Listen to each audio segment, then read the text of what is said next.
All right, let's jump right into this explainer. Today, we're mapping out the exact roadmap for you to become an agronomist. It's a vital, incredibly important scientific role dedicated to saving our soil and maximizing the global food supply.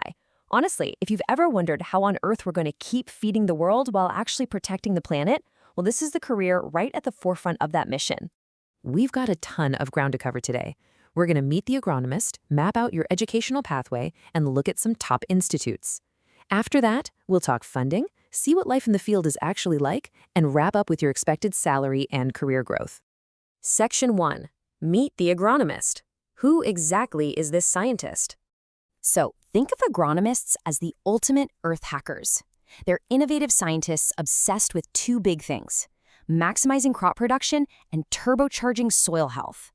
They aren't just out there randomly planting seeds. They're performing high-level, rigorous experiments to determine the exact nutrients plants need to thrive, and figuring out how to keep our soil healthy for generations to come. In this role, you are constantly assessing real-time data points. We're talking weather patterns, soil composition, plant vitality, and then applying that hard science right into the dirt. It's this awesome mix of lab coat precision and boots-on-the-ground action. But is it actually the right fit for you? Well, if you're the kind of person who naturally geeks out over science and agriculture, absolutely loves being outdoors, and has a real knack for analyzing complex situations to solve problems, you've already got the baseline DNA for this career. You really need that balance, right? The desire to crunch the data combined with a genuine love for getting outside and being hands-on. Moving on to Section 2, your educational pathway and the exact steps to certification. Okay, so the journey starts right at the 10+2 level in the sciences, specifically focusing on physics, chemistry, and biology. From there, step 2 is grabbing your bachelor's degree, a BSc in agriculture, biotechnology, microbiology, plant genetics, or something similar. And then to really cap it all off, step 3 is securing your master's degree in that exact same or a closely related arena. Which brings us to Section 3, Top Institutes. Where should you actually spend those college years?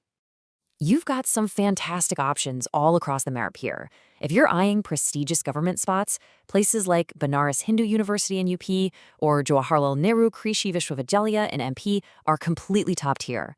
On the private side, you've got powerhouses like the Indian Agricultural Research Institute in Delhi or Dr. D.Y. Patil College of Agriculture in Maharashtra. And hey, if you need flexibility, Indira Gandhi National Open University has great distance learning options.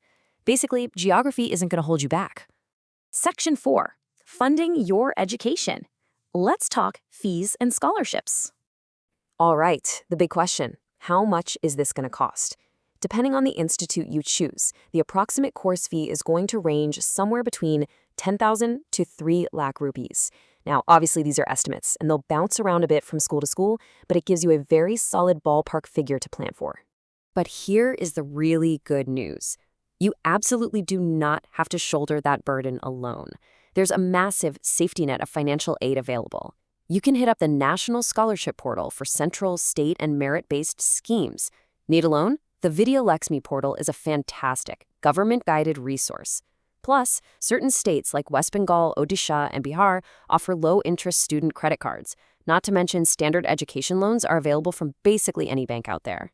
Section 5. Where will you work? Let's look at actual life in the field. Once you graduate, you are stepping into this incredibly vibrant, sun-up to sundown environment. You'll be right out there bridging the gap between cold, hard data and the natural world, working side by side with farmers, technology, and nature itself. So, practically speaking, what does a random Tuesday look like? First off, it's primarily a field job. Expect to be outdoors, often supervising teams, for about 8 to 9 hours a day over a 5 to 6 day work week. Because you're going to be bouncing around different sites, local travel is just standard for the gig. Oh, and a quick side note, there are plenty of part-time and contractual roles too, and importantly, there are excellent opportunities in this field for differently abled individuals. And you're not boxed into one specific type of employer either. Your specialized skills are going to be in huge demand.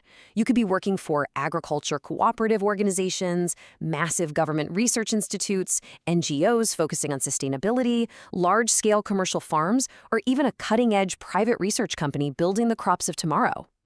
Finally, Section 6, Salary and Career Growth. Let's look at the trajectory. Let's talk numbers.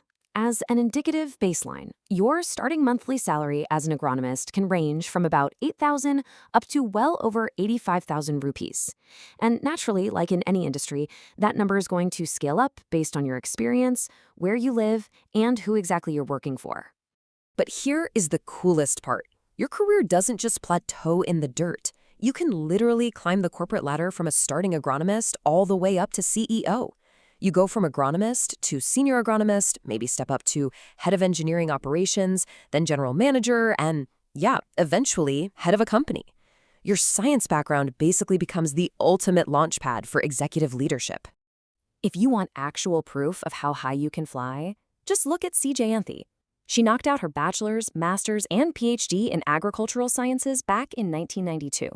Fast forward, she became the director of the Department of Crop Management at Tamil Nadu Agricultural University, and even bagged a prestigious gold medal from the Indian Society of Agronomy for her game-changing contributions to the field.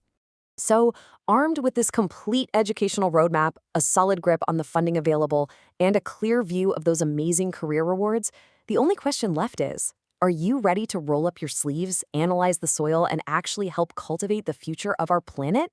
Thanks for hanging out with me for this explainer, and I really hope this clears the path for your future career.